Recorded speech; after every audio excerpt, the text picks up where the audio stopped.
Welcome to Transformational Thinking for Health Leaders. I'm Dr. Fiona Day, EMCC Master Practitioner, Coach and Mentor, and a registered chartered coaching psychologist with the British Psychological Society. This is a podcast that will help you meet your most complex leadership challenges and transform your perspectives, helping you to become a more effective and creative leader with a deeper understanding of yourself and your own world of work. I'm committed to transforming health outcomes through my work and to supporting and developing outstanding medical and public health leaders who are able to thrive in complexity and chaos, bring clarity and compassion to those they serve, and improve health outcomes whilst also taking care of themselves in order to enable their own best work. I hope you enjoy listening to today's episode. Dr Imran Ahmad is a GP board partner for a large primary care organisation in London. He's also an experienced GP training programme director, integrated care system GP clinical lead, and has recently been appointed as a representative to the London-wide local medical committee. Welcome to Transformational Thinking for Health Leaders, Imran. Thank you. Pleasure to be here, Fiona. Thank you. So, Imran, tell us about your career to date and how you got into leadership roles. Yeah, thanks, Fiona. So I guess my journey is perhaps a little different from listening to some of your other speakers on your podcast, where I think with many leaders, they know from quite early on in their career that they want to get into leadership. Whereas with me, I came into medicine with very traditional values, and I was very much influenced by certain role models. My father was a single-handed GP. I had a GP trainer who was really inspirational in terms of that traditional mindset of compassion, dedication, excellence, and giving your all to the patients in front of you 5 days a week. And I became a full-time GP partner in Surrey, where I cared for my named patients 5 days a week, where continuity of relations were everything. And a lot of the leadership and business aspects that we need to learn as GP partners and leaders as doctors were, I think as many people feel, I very much learned organically on the job. But then I also developed other interests in medical education and training, and I did want to slowly get more involved in the leadership space. But patient care was very much the primary focus of my day-to-day work.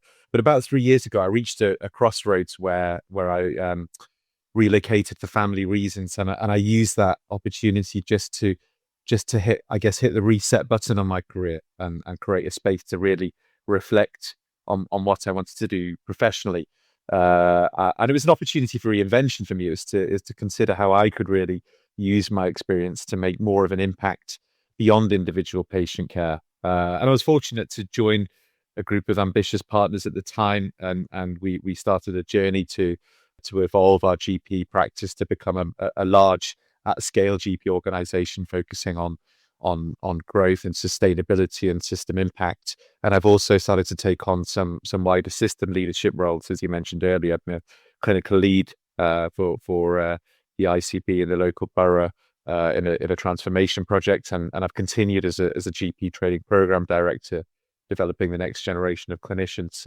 And I'm always trying to continuously seek opportunities whenever I can in the limited time I've got outside of my working roles to develop my leadership skills and self awareness, including working with a leadership coach. And I guess for me, the real reflections on my journey so far and how I got into the leadership role is that it's never too late to reevaluate your direction. I mean, I was fortunate to have that opportunity, but actually looking back, I think it's really important that for us as busy clinicians, is that whether we're going through change around us or internal reflection, I think it's really important to step back regularly from the day-to-day grind and ask ourselves, is this still what I want to do right now?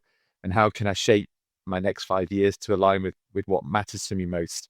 And I think leadership journeys often really begin with self-reflection, curiosity, and purpose, not with positions and titles. So I love how you're kind of really congruent with your values and the kind of original values that you came to medicine with, and those kind of more kind of traditional model of general practice, but how you've kind of still kept a lot of those values as you've moved into leadership roles, but also how you have been really kind of conscious about your career direction and the impact that you want to have, and like you say, that kind of constantly reevaluating. And I guess for you, there was that kind of this opportune situation of kind of moving for family reasons, and then kind of rethinking and recreating what you wanted this next chapter of your career to be about. But it sounds like even since you've moved and started to recreate it, you're continuing to, consciously recreate it on a kind of regular basis, aren't you? So yeah, really great to hear that, because careers are long, aren't they? And um, we're in a very dynamic context, and we change and grow and evolve. And that traditional three-stage model of education, employment in the same role, doing the same thing for 30 years, and then retiring is not really the model that's the kind of the modern career, either in medicine or public health, or indeed in most kind of professional careers around the world. So, in terms of these leadership roles that you have grown into over the last few years, then from being a traditional GP partner to now being a board partner in a rapidly growing GP practice organization, I suppose I'm just curious about how that's been, and any challenges that you faced during that kind of process of transition. Yeah. I think it has been an interesting but at times challenging transition as well. So I guess there's a few different areas that I've had to navigate. So one is a shift from a very clinical and operational focus to one of strategic leadership. As I mentioned earlier, our medical training doesn't really give us much in terms of the strategic leadership skill set training. So it's been really important for me to actually to upskill in that area, and I guess move away from some of the comfort zones that I've had over the last 10 years. So I'm talking about comfort zone as well, letting go of direct patient care. So the day-to-day basis, being very involved in patient care, you have to really step back from that as you're transitioning to a more leadership role, and start to put more trust in wider symptoms and being able to shape wider symptoms. So and adapting to organizational scale and pace of change. I think as a leader, if you're not comfortable with showing that you're able to adapt to change, then those around you will see it. So change is really difficult. Carrying your employees, your staff with you on change, it can be really, really challenging for staff. So you have to show as a leader that you're not only comfortable with it, but why it's beneficial to all of those around you. And I mean, we talked a little bit about the qualities and values that we inherently bring into what we do, and it's balancing growth with that. So it's making sure that when you're growing, you are maintaining those qualities and values that are so important to the direct patient care. I think just generally developing a systems level perspective rather than an individual practice view. So I guess most recently I've been navigating the new GP contract changes from 1st of October, and I've had to vary quite considerably what my approach might be to that as a larger organization than being a more traditional hands-on partner, if you like.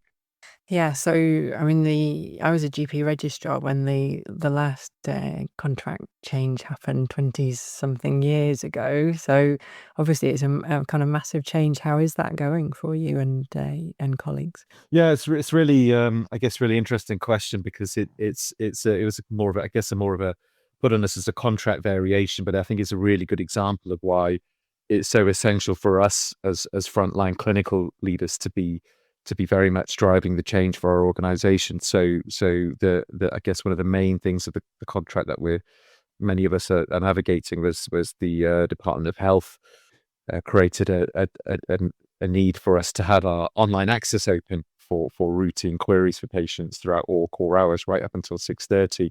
And already when we're struggling in a system where you're navigating a huge mismatch between patient demand and capacity within your systems. So this is I think led to a big challenge where if we're effectively opening up the channel for demand more, how can we do that? And I think you could sort of take a viewpoint that you just have to sit back and just deal with it. But I think it's really important that you actually look at a lot of the reasons behind what's driving patient demand as practices and organizations, and try to adopt your systems to that. So And for me, I guess as a traditional partner, what I may be more inclined to do is very much pull my sleeves up, get stuck in more, be on the ground 5 days a week, and have that perhaps a little bit more of a directive style, or a kind of a pace setting style where you're very much there and just driving yourselves harder and harder, that sort of hero mentality. Whereas as a leader of a larger organization, you have to take a different approach, and you have to actually evolve your systems to be able to adopt the change, and make sure that you're taking your staff with you, and not risking them burning out, and working harder. So it's been an interesting challenge, and but we're still in the middle of it. We're still busy, and I'm sure we'll get there.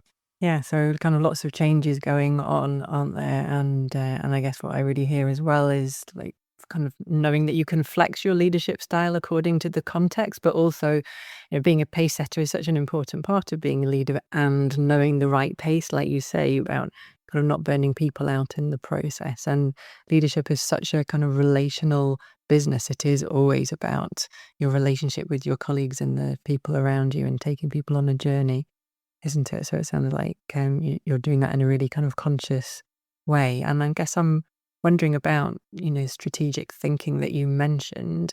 And I suppose I'm just curious about your experience as a GP training program director and a clinical lead GP for a local transformation project, and how that's then feeding into your GP board partner role and helping you kind of grow and develop yourself as a leader in terms of what we'd call the vertical aspects of leadership development, the horizontal aspects being learning kind of technical skills around leadership, but the kind of the growth in gravitas and growth in ability to think strategically is what we call vertical development. So yeah, I'm curious about these other roles, leadership roles, and how they feed into what you're doing in your kind of main job.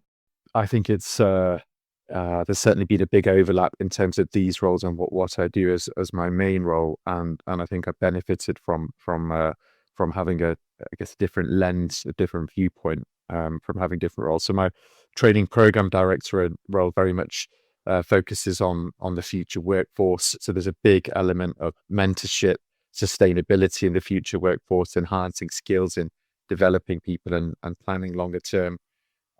And the other thing I found as a training program director is the real added value in applying, I guess, the leadership lessons beyond the GP curriculum. So, encouraging trainees to see themselves as future leaders, to understand how they can influence the systems that they work in, and actually using a coaching approach to help them identify and develop those skills. And so I think that's really important for the future of our workforce. With regards to the ICB transformation project that I'm involved in, that itself has been I think a real eye opener in terms of new leadership approaches that I've had to adopt. So here has been very much involved in an exposure to system leadership and stakeholder engagement, and navigating different kinds of challenges with different approaches. So complex change and innovation, working with multidisciplinary teams to enhance engagement with stakeholders at different levels, and ability to manage change.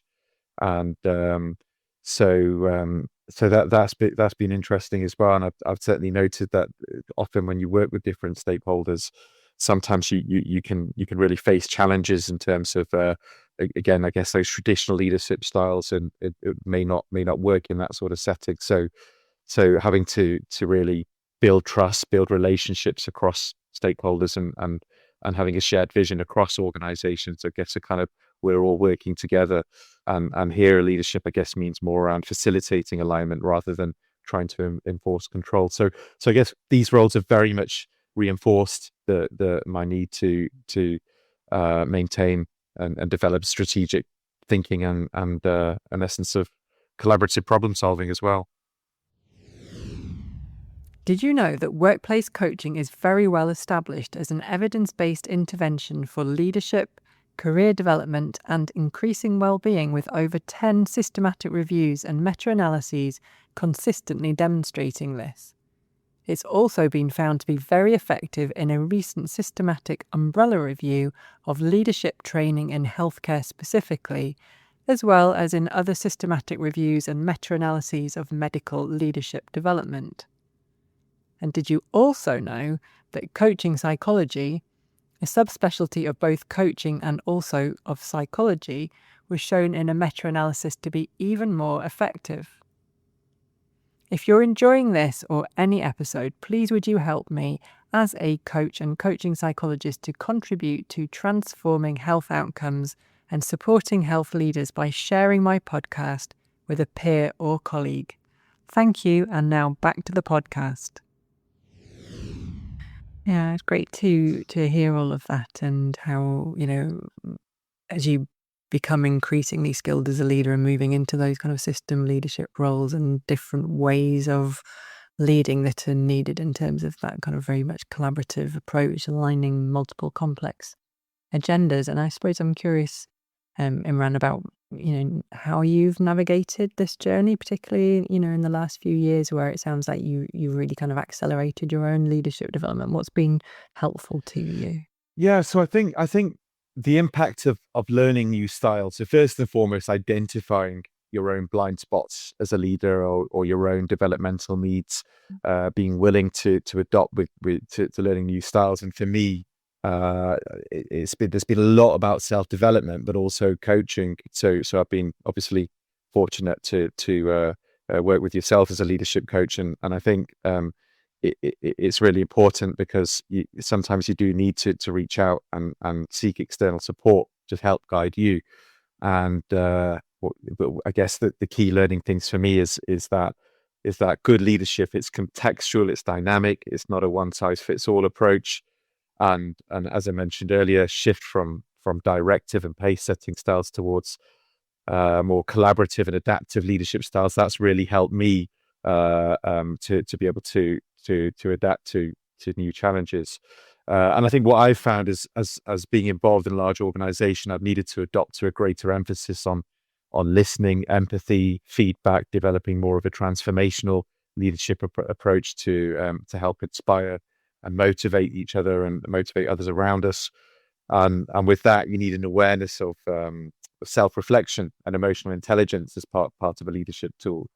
So, I mean, for example, I could give you an example of that. That's when we first set out on this journey. Managing resistance to change within our organization has been a big factor. And I think whereas some of our traditional leadership styles as clinicians on the ground, the kind of top-down decision making, I've had to take a step back. And I think with some input from my coach's guidance, I've had to sort of realize that sometimes you have to have a bit more of a need for more of an inclusive approach. And so for example, a series of listening sessions with team members at different levels of the organization, where you can discuss concerns and ideas openly, make staff really feel listened to. That not only helps in addressing resistance, but giving a sense of shared ownership and collaboration among the team.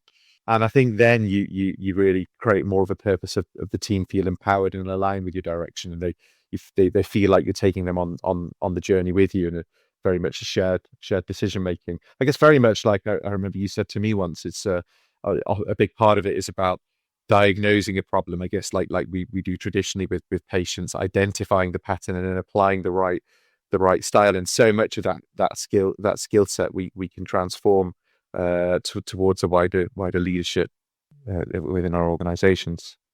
Yeah, it's great to hear how you're using that increased kind of self-awareness to be able to kind of observe the situation. And you call it, in terms of emotional intelligence, it's kind of like the psychological edge of leadership. It's, leadership is incredibly demanding of our psychology in terms of learning how to be able to observe what's happening and then engage our prefrontal cortex to work out what needs to happen next, rather than kind of being driven by emotion like we might normally, as human beings, be driven. So yeah, thank you for sharing all of that. And I guess, I know, your roots are really in the clinical demands of being a GP, aren't they? And that you're still practicing clinically. And I'm curious then, how you're balancing the clinical demands of being a modern GP, a contemporary GP, with your leadership responsibilities at board level and your other roles. I imagine your weeks are pretty full, aren't they? So how do you do that? And do you have any advice for anybody in similar positions? Yeah. I mean, I think this in itself is a huge challenge. How you balance your weekly needs across the week, clinical against your leadership and board responsibilities. I mean, so some of the requirements are, I guess, are fairly obvious in a sense. It really does require a strong sense of prioritization, a strong sense of time management, boundary setting, with people around you, including the leaders within your organization. Often quite the sort of challenging conversations we have to have with each other to ensure that we're all on board with what our individual needs are. And I think certainly had to have much more of an emphasis on delegation and on developing capable teams as well, and recognizing when to step back from clinical work to focus on strategy.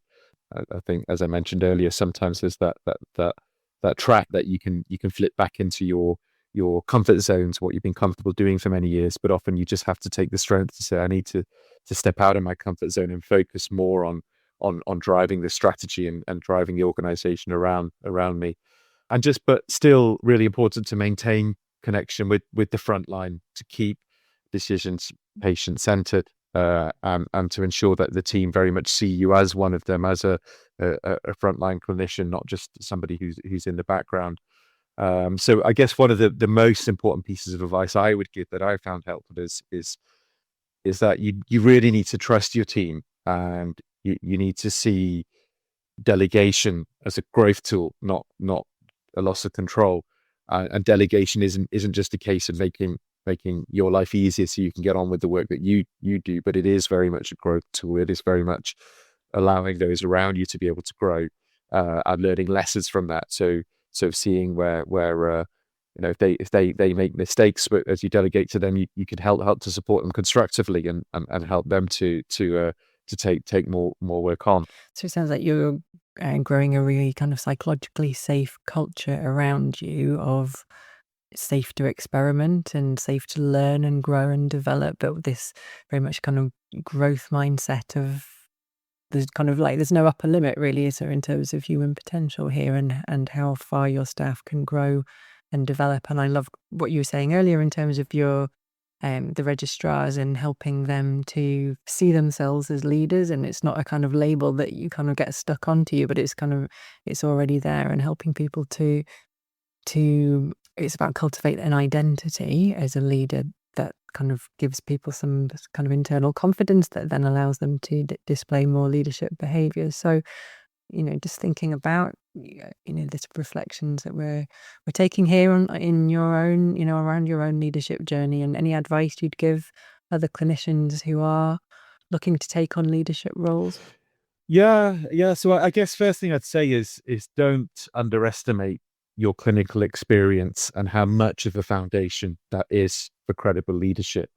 So much of what we do we do just develop leadership skills very much in terms of what we've had to navigate throughout our clinical experience. So it's really important just to remember that serves as such a bedrock for credible leadership. I guess one of the other things is that leadership is learned. It's not innate. So invest in your personal development. Invest not only in terms of external resources, but far more than that. I guess internal space, time, and time to reflect, time to actually put the principles into practice. Because without that, it's very hard to actually develop your leadership. Seeking mentoring and coaching early, seeking the right coaching, the right mentorship. So mentorship and coaching is I think really important. But on top of that, it's about your own ability to be able to grow as well. And I guess one of the most important things for me is about remembering that leadership, it is a growth journey, and growth journeys always have some sense of discomfort, stepping out of your comfort zone. So the common things that we hear so commonly, the imposter syndrome, it's almost certain that at some point you'll get a sense of imposter syndrome, but that discomfort is what helps us to grow. And at times it can be challenging for us. It can be psychologically challenging when we feel very uncomfortable and when we feel challenged.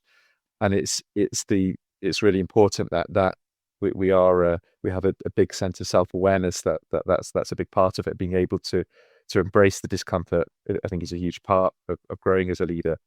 And as we mentioned before, always lead with your values, know what your values are, and lead with them, and have the conviction to stick to your values, particularly when they may feel challenged, but because of whatever pressures are going on around you. It's so important that we keep patient care and team well-being as central to what we do on a day-to-day basis. Yeah, some wonderful advice there. Thank you for sharing that. And finally, Imran, I suppose I'm curious about, as you look back so far on this first half of your career, I'm sure you know that you're going to go on and do some amazing things into the future. But looking back so far, what do you feel most proud of so far, do you think?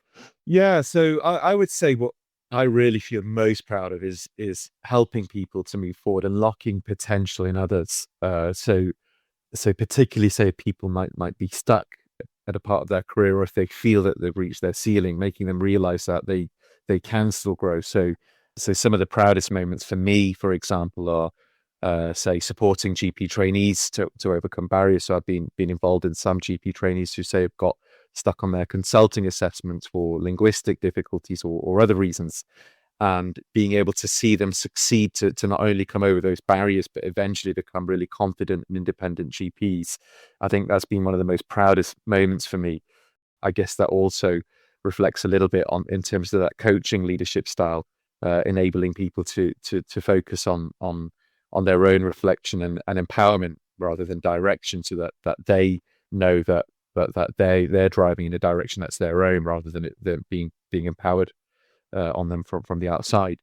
And I think that just, I guess, spills onto just generally developing future leaders. That's what I'm really, really passionate about continuing to do. So supporting colleagues to grow, both within the organizations I work in and the other work streams around me, but being able to grow themselves, taking ownership, and eventually surpassing me. So what I'd love to see is that I have leaders around me that are actually surpassing me, challenging me, and helping me to step back and succession plan. I think that's a real true mark of leadership success. So one of my favorite quotes when I've done a little bit of reading about leadership is the Chinese philosopher Lao Tzu said, leaders best know when people barely know they exist.